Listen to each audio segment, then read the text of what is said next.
I'm Sarah Grace, and I'm a somatic therapist. I've been passionate for many years with something called Continuum movement, which is using sound to awaken the fluid system of the body. And that fluid system that is in us, we are comprised mostly of water, is carrying light photons. So we literally awaken through the vibration of sound this somatic experience of light living through us as fluid beings on earth. So this process here that I'll be doing with Matthew, I really see as a pilgrimage of soul. And how do we then take that connection to our divinity, our soul, our communion with the lands of Tibet, the monasteries, the highest point on earth, which we could say is the highest point of consciousness in ourself, and then embody it down into our soma, our flesh. My name is Matthew Kocel. I work with sound and music because there's the essence of our physical form and our physical existence in this world and in this universe.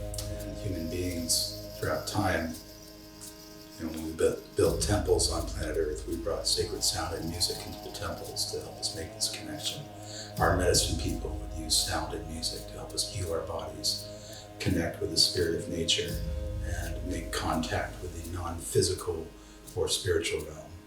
I am absolutely honored to bring this medicine on this journey to the sacred land of Tibet.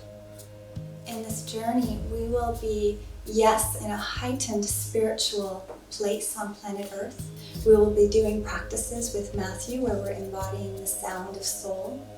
We will be doing somatic practices with me where we're taking that sound of soul and anchoring it into soma.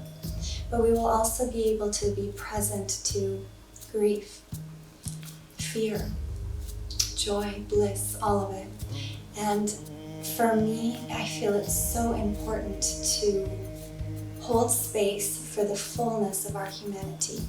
So you really get to experience that you're on a Tibetan retreat of restoration and really the beauty and the awe and the grace of this place. So it just feels like such an honor to be welcoming you and to be inviting you to this journey with us, held in really just a profound anchor point of Matthew and myself and our beloved brother Karma-san.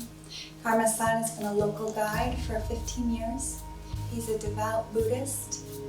He has taken groups for forever. He's also a videographer and a photographer.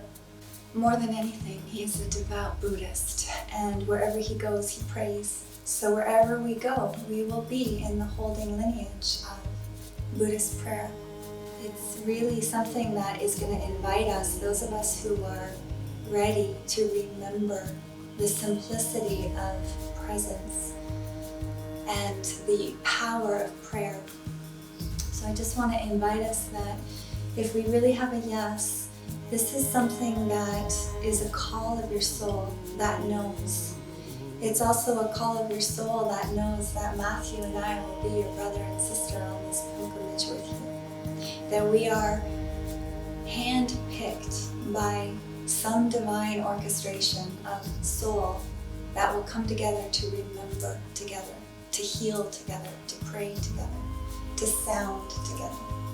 So every few days we'll gather together and I will share my sonic transmissions, this musical medicine, to help us integrate the experiences that we are receiving, the gifts that we're receiving in this sacred land, so that we will be steeped in that resonance as we go deeper into the monasteries and these incredibly sacred places.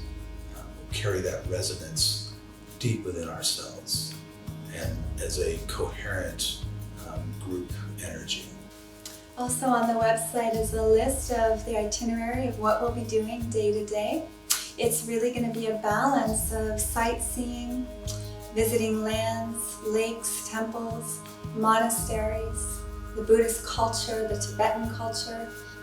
It's going to be a place of deep commitment to experience this land and this culture, but also with a balance of rest, restoration, taking time in between our visits to different places, to come back to Lhasa, to just rest, to be in stillness, for those of us who want to go shopping in the little shops and be with the locals, eat at the local restaurants, even have a little coffee at a coffee shop. I mean, it's all there. Lhasa is a little city.